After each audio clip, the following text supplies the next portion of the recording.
The day HOA Karen tried to report my solar panels as illegal. I had just finished watching my electric meter run backward for the first time. It was a beautiful moment. Then came the knock. "Mr. Grayson," she said, arms folded, sunglasses on even though it was cloudy. "This installation is a direct violation of Section 9B of our HOA guidelines." Her name was Nadine Summers, and she was the head of our homeowners association, or as most of the neighborhood called her, Napalm Nadine. Middle-aged, always in pastels, always with a clipboard, and always one complaint away from a full meltdown. I leaned against my porch rail. Those guidelines were from 20 years ago before half the state went solar. "They haven't been updated," she snapped. "So they still stand. You didn't get written approval from the board." "Funny," I said, "because the city inspector signed off last week." "Got the permit right here." I held it up for her like a game show host. She didn't even look. "This is a private community, Mr. Grayson. City permits don't override HOA authority." There it was. The HOA power trip. I knew it was coming. I'd heard stories, fines for grass growing too fast, mailboxes repainted because they weren't neutral enough. But I didn't expect her to go after my solar panels. I installed them myself, 6 panels across the south-facing side of my roof. Took me 3 weekends, but I saved a fortune. I'm a mechanic by trade, but I know my way around a circuit box. And considering the power company had been jacking up rates every summer, I figured it was time I stopped playing their game. But Nadine couldn't stand the idea of anyone doing something without her permission. "You'll be receiving a formal violation notice," she said, stepping off my porch like she'd just sentenced me to prison. I didn't say anything, just waited, because I knew something she didn't. The HOA's charter had a clause buried in the fine print, one that hadn't been referenced in years. It said any homeowner could bypass board approval if the modification was related to state-mandated energy efficiency initiatives. And surprise, my solar installation sat squarely in that category. But Nadine didn't care about legality. She cared about control. 2 days later, I got the violation notice taped to my door. $50 a day until the panels came down. I laughed. Then I called my lawyer. By the end of the week, I'd filed a formal cease and desist against the HOA for unlawful enforcement. But Nadine wasn't done. She called in a private electrician. Tried to get the panels declared a fire hazard. That failed. She tried to say they were visible from the street and thus aesthetic pollution. That failed too. By the 3rd failed complaint, she was furious. The rest of the board seemed embarrassed. But she doubled down. Then one morning I noticed something strange. My panels had been disconnected, not from the roof. The wiring that ran underground to the main grid connection clean cut. I checked the camera feed from the night before. Nothing. She had to have done it during the day when I was out at work, and she must have had someone do it for her. Problem was, I'd installed a secondary line. One that ran under the garden bed, completely separate. She hadn't found that one, but I didn't reconnect it. Not yet. Instead, I let her think she'd won. Let her enjoy her moment, because Nadine had just made a criminal mistake, and I was done playing nice. The moment I confirmed the wiring had been cut, I drove straight to the county sheriff's office. Not the local precinct where Nadine's nephew worked dispatch. I wasn't taking chances. I brought photos of the severed conduit, time-stamped footage from the motion-activated floodlight my neighbor across the street had aimed toward my driveway, and the electrician's report confirming deliberate tampering. The deputy leaned over the evidence, eyebrows rising. "This isn't just vandalism, that's criminal mischief and unlawful utility interference." "Thought so," I said. "You think a warrant could shake loose who did it? Depends. You got reason to believe who's behind it?" I didn't answer right away. Instead, I slid over a printout of an email that had circulated among the HOA board, one my buddy on the board had quietly forwarded me. It was from Nadine, sent 2 days before the incident, referencing a contractor who could help with the solar nuisance. The deputy narrowed his eyes. "You want to press charges?" "I want this on record," I said. Let's see how she handles a real investigation. Back home, I left the panels offline and let the system look dormant. I wanted her comfortable. While she was busy gloating, I was collecting receipts. I installed 2 more hidden trail cams, one in the birdhouse facing the street, the other tucked under the eave, and ran a new line from the panels to my detached garage. No one would see that one unless they climbed inside the rafters. Meanwhile, Nadine's house sat proudly at the corner of the cul-de-sac, with its tidy hedges and oversized floodlights. What she didn't realize was that her property shared a transformer junction with mine. When she had my line cut, it disrupted the grid balance. The power company rerouted the load to keep my neighbors unaffected, but Nadine's side bore the brunt. Within a week, her usage had spiked. Air conditioning, security systems, irrigation, timer, all drawing more juice than before, and she had no idea why. The best part: she'd opted out of the budget billing plan last winter, convinced she could game the meter by running everything during off-peak hours. So when her summer bill came, it hit her full force. I saw her expression when she opened the envelope. I was pulling weeds near the sidewalk, sunglasses on, watching her face turn the color of undercooked shrimp. She stormed across the street as if marching to war. "You rerouted something," she snapped. "I know you did." "Didn't touch your system," I said, not looking up. "Maybe you should call the power company, like a normal person. They said load distribution changed after your illegal setup went offline. Then maybe they should come check it out." I stood slowly, brushing dirt from my gloves. "If it's that important, I'm sure they'd be happy to investigate, especially since there's already an open case file." Her mouth twitched. "What case file?" "Sheriff's office has it. I filed a criminal report. Want the case number?" Her voice dropped. "You wouldn't dare involve them." I took a step closer, just enough for her to feel it. "I already did."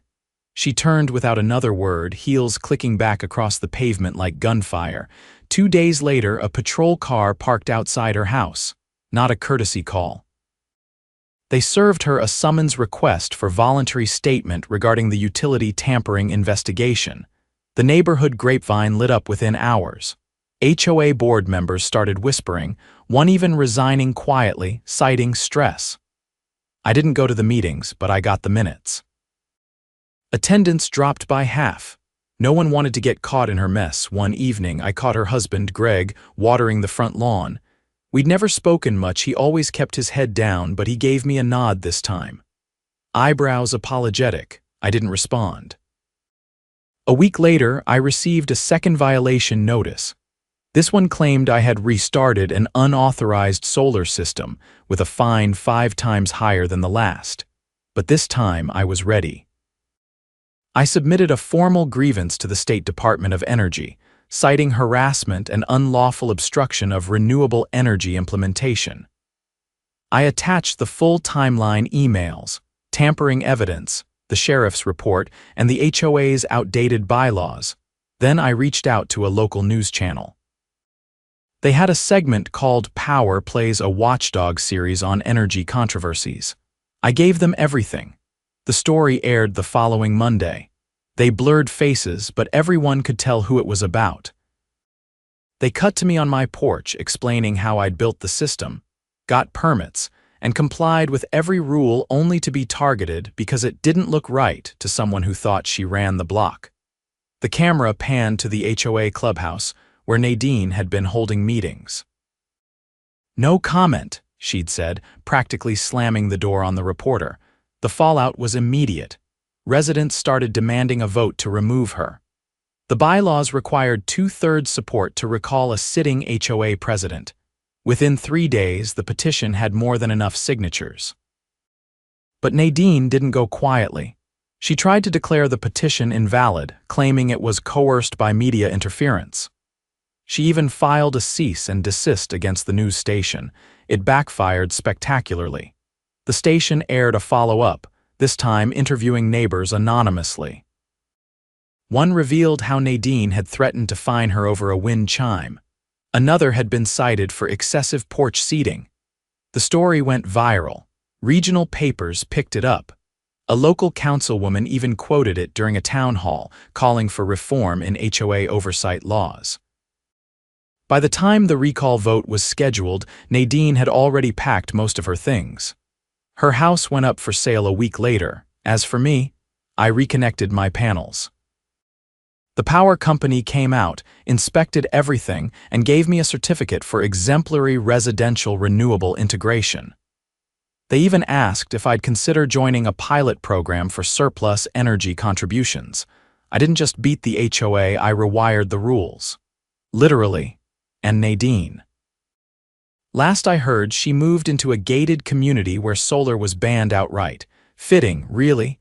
But I made sure of one thing before she left. I dropped a printed copy of her power bill in her mailbox. Anonymous envelope. No return address.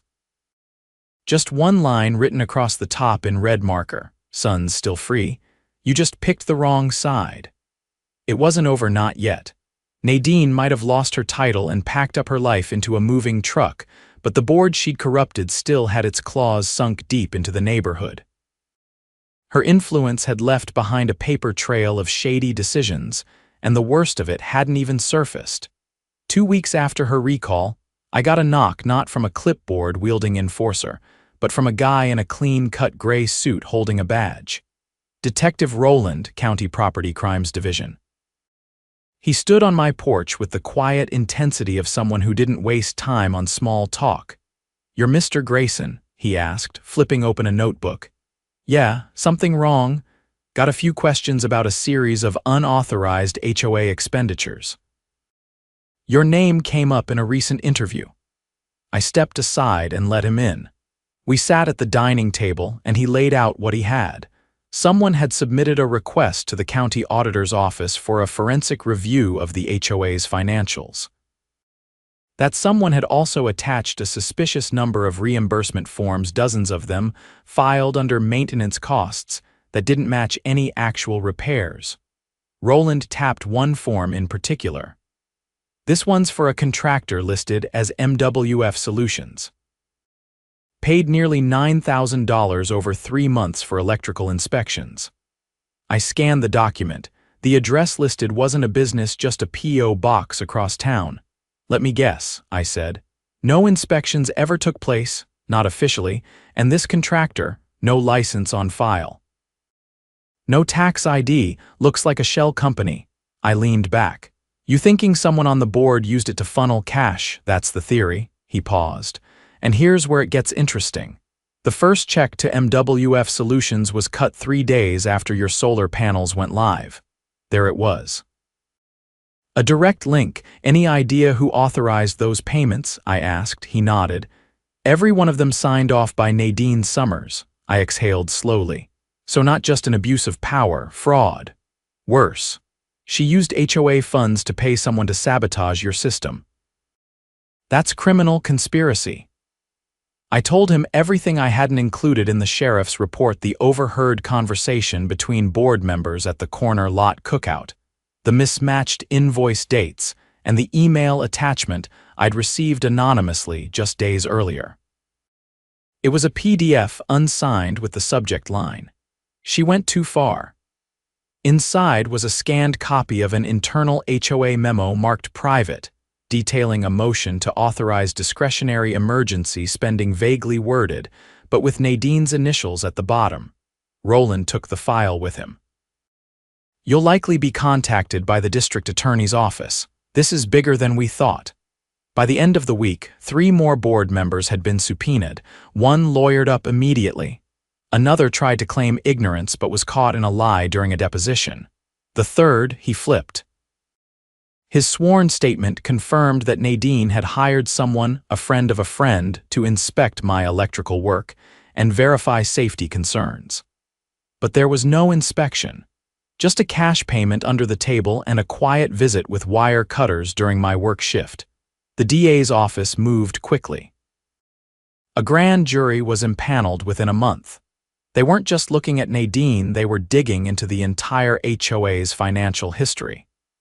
The clubhouse renovation budget, the landscaping contracts, even the neighborhood's insurance premiums, all riddled with inconsistencies. Meanwhile, the neighborhood was changing, faster than anyone expected. After the news broke, residents started showing up to meetings again, but now they came with questions. Real ones. They weren't satisfied with the usual, "We'll look into it." They demanded transparency. The interim board president, a retired teacher named Dolores Park, told me something over coffee one morning. "She used to scare people with fines," she said. "Now they're walking in with spreadsheets and asking where every dollar went." The real shift came when the county posted the results of the audit. Over $60,000 in miscategorized spending, most of it tied to vendors that didn't exist, and Nadine. She'd left town, but not the state's jurisdiction, arrested in Nevada. Booked on charges of wire fraud, criminal conspiracy, and misappropriation of community funds. Her mugshot didn't make the evening news, but it circulated fast within the HOA's group thread. It should have felt like victory. But for me, it wasn't just about her anymore. It was about what she represented: a system where one person could manipulate the rules, intimidate homeowners, and walk away with nothing but a slap on the wrist, if no one fought back. So I started something, not a campaign, not a protest. I launched a committee, Neighborhood Oversight for Financial Transparency. NOFT sounded boring, which made it harder to oppose. We met in garages, on porches, sometimes over barbecue. Our mission was simple: rewrite the HOA charter with built-in checks and balances. No more single-person approvals. No more unchecked spending. We proposed term limits, recall procedures, and a third-party mediator for disputes. It took 5 months and hundreds of volunteer hours, but we pulled it off. The new charter passed with 71% support, enough to lock it in for good. The HOA would never operate in the shadows again, and the best part? We didn't just stop corruption, we made it impossible to hide. The house next to mine sold during that time. A young couple moved in, both engineers, both curious about the solar setup. I helped them install their own, this time with proper permits, and a copy of the now revised HOA guidelines that explicitly protected renewable energy installations. One afternoon, the guy asked me, "You think there are still HOAs like that out there?" I looked across the street at the old clubhouse, now converted into a shared co-working space for residents. "There are," I said, "but not here." Not anymore. The power company sent me an annual rebate for surplus energy. I donated it to the local food pantry in Nadine's name. Petty, maybe, but fitting. The detective called me once more, months after the case closed. He said the district attorney had offered Nadine a plea deal. 5 years probation, restitution, community service. She took it, but part of the deal: she could never serve on an HOA board again, anywhere in the state. I watched the sun dip behind my roof that evening, the panels gleaming like armor. And for the first time in years, the neighborhood felt like it belonged to its people again, not to some petty tyrant with a clipboard and a grudge. We'd exposed the rot. We'd cut the line, and in doing so, we'd lit up the whole block. The first sign that something deeper was still festering came from a man with a clipboard, not the kind Nadine used to wield, but a real one, stamped with the seal of the county assessor's office. He showed up on a Tuesday morning while I was adjusting the tilt angle on the new winter panel brackets. He introduced himself as Marcus Hill, tall, measured, and polite, with a voice that rarely rose above a conversational murmur. "I'm here about a property boundary dispute," he said, flipping through the documents in his folder. "It involves an easement running behind your lot and 5 others." I wiped my hands and led him around back, where the narrow strip of land separated our fences from the old water retention zone land the HOA claimed to maintain, but no one had seen them touch in years. "What's the issue?" I asked. "There's a transfer request for ownership," Marcus said, "filed by the HOA before the new charter was ratified. They used an old plat map and submitted it under emergency infrastructure improvements." I blinked. "They tried to claim the easement, not just claim it," he said. "They're trying to reclassify it as HOA-owned green space. If it's approved, they can block access, enforce new landscaping rules, and even charge homeowners for use. The timing made my stomach turn. This wasn't Nadine's doing, not directly. But someone on that board had buried a land grab in the dying hours of her reign. I called Dolores immediately. She hadn't heard a word about it. Neither had the rest of the interim board.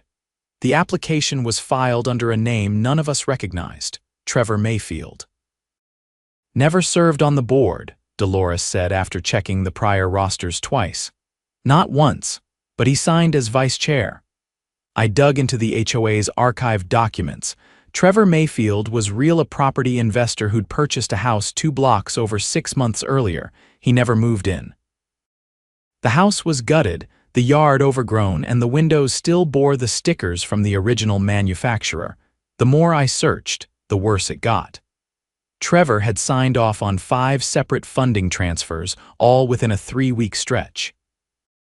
Each one marked for pre-approved infrastructure compliance and tagged with a different contractor name. None of those contractors had licenses registered in the county. It was a paper trail of ghosts. I brought everything to Detective Rowland, the same one who'd handled Nadine's case. He reviewed it all in silence, then made a call right there in my kitchen. Within a week, the district attorney's office had opened a second investigation, this time focusing on fraudulent land acquisition and identity falsification. The bombshell dropped when the tax records came back. There was no Trevor Mayfield.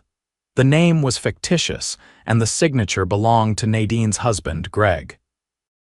They'd used a shell buyer to purchase the vacant house, forged meeting minutes to appoint him as a board member, and then moved HOA funds into escrow accounts to begin acquiring land under false pretenses. But the worst part, the part that knocked the wind out of me, was that the forged purchase request for the easement included a clause allowing the HOA to install surveillance equipment and restrict access to enforce compliance. They weren't just grabbing the land. They were setting up to monitor and control it. The DA's office hit Greg with 6 felony charges, including forgery, wire fraud, and conspiracy to commit real estate fraud. When they raided the vacant house, they found a hidden server rack installed in the basement, powered by a generator and hooked into a cellular uplink. It had been recording footage from illegally installed trail cams mounted along the fence line. There was footage of me, my neighbors, even kids walking their bikes through the easement, all cataloged and time-stamped. Greg was arrested without incident, but the fallout didn't stop there. The forensic audit of the HOA's asset ledger revealed a string of unauthorized transactions stretching back over a year. Landscaping invoices for work never performed. Security upgrades that never materialized. Even a phantom contract for pest control that billed monthly to an address in Arizona. The HOA was bleeding money, and no one noticed until it was almost too late. Dolores convened an emergency meeting, this time open to the entire neighborhood. We held it in the community park, under the string lights that had been installed by a local Eagle Scout troop years ago, one of the few things the HOA hadn't managed to corrupt. I stood near the back as residents, one by one, stepped up to the microphone. "I paid for a fence permit 3 times, said a retired librarian. "They told me I had to replace my shutters because of color uniformity," said a man with a cane. "Then I found out the board president owned the painting company. My mother was fined for having a potted plant outside her door," said a young woman. "She died thinking she'd done something wrong. The room didn't erupt. It didn't need to." The silence afterward was louder than anything else. Dolores stepped up at the end, holding a manila folder. "This is the motion to dissolve the current HOA entity and reconstitute it under a new charter, with third-party oversight, full transparency, and a resident-elected finance committee," she said. "Everyone who wants change, real, permanent change, sign here." When the folder reached me, I signed without hesitation. So did over 70 others that night. The vote passed 3 days later. The county clerk ratified it the following week. The old HOA, with all its entangled corruption, was officially dissolved. The surveillance equipment was removed. The server was seized, and the easement, restored to neutral status under county maintenance, protected from private acquisition for the next 50 years. Greg took a plea deal. 5 years in federal prison with restitution. Nadine, still under probation, was barred from contacting anyone in the neighborhood for the duration of her sentence. The vacant house was auctioned publicly. A young family bought it, moved in, and turned the neglected yard into a wildflower garden. The hole she left behind was deep, but we didn't fill it with more rules. We filled it with trust. There were no more secret meetings, no more surprise finds, just neighbors sitting on porches, helping each other fix gutters, paint fences, and share solar data. One evening, as I adjusted the battery inverter in my garage, I saw Dolores walk by with her granddaughter. She paused at the end of my driveway. "You ever think it'd come to this?" she asked. "Not like this," I said. "But I'm glad it did." She nodded, watching the panels overhead catch the last light of the day. Funny how much trouble came from trying to block out the sun. We didn't laugh. We didn't need to, because we'd already won, not in court, not on paper. But standing here, in a neighborhood finally free to breathe again, and we weren't giving it back.